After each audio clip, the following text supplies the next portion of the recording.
Women welcomed Jesus, उसने उसका स्वागत किया। मैं बात कर रहा था, खुदावंद यीशु मसीह भी स्वागत करते हैं। उनका जो थके हुए और बोझ से दबे लोग हैं, कहते मेरे पास आओ मैं तुम्हें आराम दूंगा। अब सबसे पहली बात यह सीखने की है, जब यीशु मसीह वेलकम करते हैं तो वो किस तरह के लोगों का करते हैं, कैसे लोगों का वेलकम करते हैं।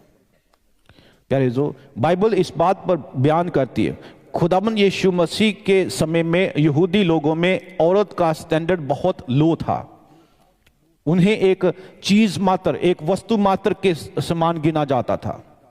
इसीलिए तो जब 10वां हुक्म लिखा गया तब कहा गया तो अपने पड़ोसी की किसी चीज का लालच ना करना, और चीजों के साथ लिखते सीखते ये भी कहा उसकी औरत का।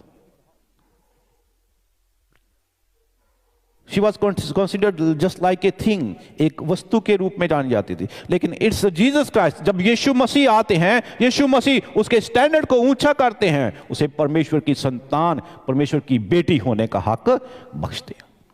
वो औरतों को बुलाने आते हैं, 5 तरह के लोगों को बुलाते हैं। सबसे पहली बात औरतों को। दूसरा, he came to call the poor, वो गरीबों को, लाचारों को बुलाने के लिए भी आते। जब आप पहाड़ी उपदेश में पढ़ते तो वहां क्या, मुबारक हैं वे जो गरीब हैं क्योंकि वे परमेश्वर, है भूखे भी लिखा, वेरी गुड, क्योंकि वो परमेश्वर के राज्य के अधिकारी होंगे।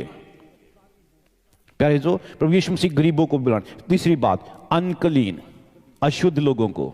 आप समझते हैं, मैं कई दफा आपके साथ हम कलाम होते हुए इस बात को बता चुका हूं, प्रभु यीशु मसीह कोढ़ियों को बुलाते थे, उनको छूते भी थे और उनको शुद्ध किया करते थे, उनको बुलाते थे। उसके बाद ओप्रेसर्स, जो दबे हुए लोग थे, दबे हुए कुचले हुए लोग थे, उनको भी वो बुलाते थे। और फिर लास्ट, जो जाति प्रथा की दुश्मनी रखते थे, जात पात की दुश्मनी रखते थे, जैसे फक्की फरीसी लोग सामरी लोगों से संबंध नहीं रखते थे, छूत छात। प्रभु यीशु मसीह इन सबको बुलाने आए हैं। फक्की फरीसी लोग तो अपने स्टैंडर्ड के लोगों के साथ ही संबंध रखा करते थे, लेकिन जब खुदावंद यीशु मसीह आए, इन्होंने उन स्टैंडर्ड को उल्टा पुल्टा कर दिया।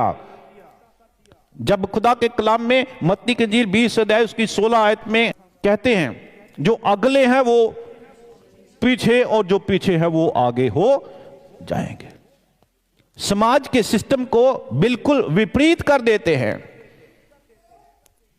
प्यारे जो, जब हम खुदा के वचन में देखें, सबसे पहली बात बताना चाहता हूं, Jesus loves and calls people who truly worship him. जो दिल से, सच्चाई से परमेश्वर को की आराधना करते हैं, उनको वो बुलाते हैं। खुदा के कलाम में लिखा, खुदा ऐसे आराधकों से खुश है जो उसकी प्रस्तुति रूह और सच्चाई से करते हैं, सच्चाई से। अब इस औरत को देखें, जब खुदाबंद यीशु मसीह के पास उस शमौन के घर में आती है, जब वो खुदाबंद यीशु मसीह के कदमों को आंसुओं से भिगोती और पोंछती है और उस पर इत्र मलती है, तो इसकी आराधना कैसी है? She was worshipping him from her heart. वो अपने दिल से यीशु की आराधना कर रही थी।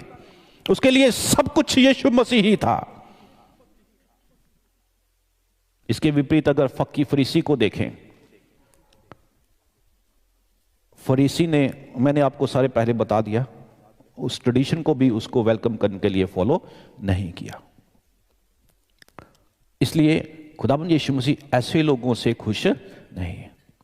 एक दफा 2 लोग प्रभु यीशु मसीह बताते हैं कि हैकल में दुआ करने के वास्ते गए।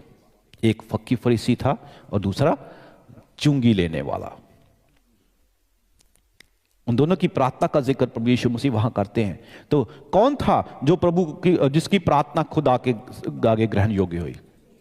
चुंगी लेने वाला। प्रभु यीशु मसीह कहते हैं मैं तुम्हें सच कहता हूं ये धर्मी ठहर कर वापिस अपने घर लौटा, बल्कि वो फक्की फरीसी। प्यारे अज़ीज़ों, खुदावंद यीशु मसीह बाहरी प्रगटावे को नहीं लेकिन अंदर दिल को जांचते हैं। आज हम प्रभु की आराधना कैसे करते हैं हम पर डिपेंड करता है, ताकि वो खुदा को ग्रहण योग्य हो।